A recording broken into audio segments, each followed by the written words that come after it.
আজি অসম গণ পৰিষদ দলৰ মহানগৰ সমিতিৰ উদ্যোগত অসমৰ ভূমি বাংলাদেশক হস্তান্তৰ কৰাৰ প্ৰতিবাদত গুৱাহাটীত অৱস্থিত জজ খেলপথাৰৰ মুখ্য দ্বাৰৰ সন্মুখত দুঘণ্টীয়া ধৰ্ণা কাৰ্যসূচী পালন কৰে।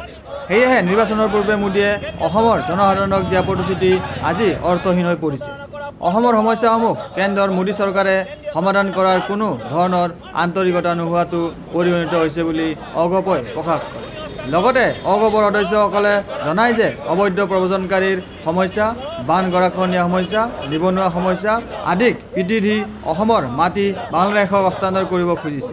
সেয়েহে কেন্দ্ৰীয় চৰকাৰৰ এনে ভয়ানক ভূমি হস্তান্তৰ চুক্তি অনতিবিলম্বে নাকচ কৰি অসমৰ জনসাধাৰণৰ জাতীয়তাবোধ ৰক্ষা কৰি অসাহৰ্থত উন্নতি সাধন কৰি সকলো ধৰণৰ সামাজিক, অৰ্থনৈতিক আৰু ৰাজনৈতিক দিশতে সুৰক্ষা নিশ্চিত কৰাৰ বাবে আজিৰ ধৰ্ণা কাৰ্যসূচী স্থলৰ পৰা অগপৰ কেন্দ্ৰীয় কাৰ্যনিৰ্বাহক সদস্য শ্ৰী বিৰাজ কুমাৰ শৰ্মাই কেন্দ্ৰীয় চৰকাৰক দাবী জনাই কয়, কেন্দ্ৰীয় চৰকাৰে যিটো সিদ্ধান্ত লৈছে আমি ঘোৰ প্ৰতিবাদ কৰিছোঁ। এইটোত গণ পৰিষদ দলে আৰু আৰম্ভণিৰ পৰাই আমি মাটি হস্তান্তৰৰ ক্ষেত্ৰত বাংলাদেশলৈ যি UPA চৰকাৰৰ দিনৰ পৰাই তেওঁলোকে যে বাংলাদেশক মাটি হস্তান্তৰ কৰাৰ সিদ্ধান্ত লৈছিলে, চুক্তি কৰিছিলে, সেই চুক্তি বাতিল কৰাৰ কাৰণে, সিদ্ধান্ত বাতিল কৰাৰ কাৰণে আমি তেতিয়াৰ পৰাই ভাৰত চৰকাৰৰ লগত অসম চৰকাৰৰ বিৰুদ্ধে যুঁজি আছোঁ আৰু এতিয়াও আমি যুঁজি থাকিম।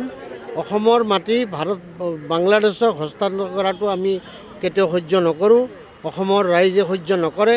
সমগ্ৰ অসমৰ ৰাইজে লগ লাগিছে এতিয়া আৰু ইয়াৰ বিৰুদ্ধে মাত মতাৰ কাৰণে সকলোৱে থিয় হৈছে আৰু আমাৰ দলৰ ফালৰ পৰা আমিও এই চুক্তি বাতিলৰ কাৰণে সদায় আগবাঢ়ি যাম আৰু চুক্তি আমি ঘপকৈ কাৰ্যকৰী হ'বলৈ আমি দিয়াৰ পক্ষপাতী নহয়।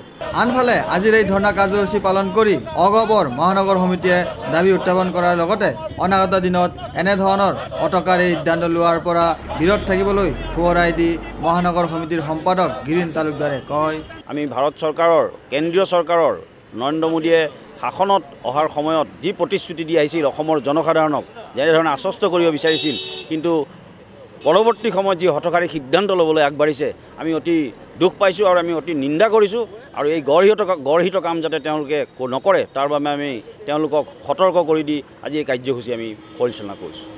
Video' journalist Sushanta Das, Sentinel news, Guwahati.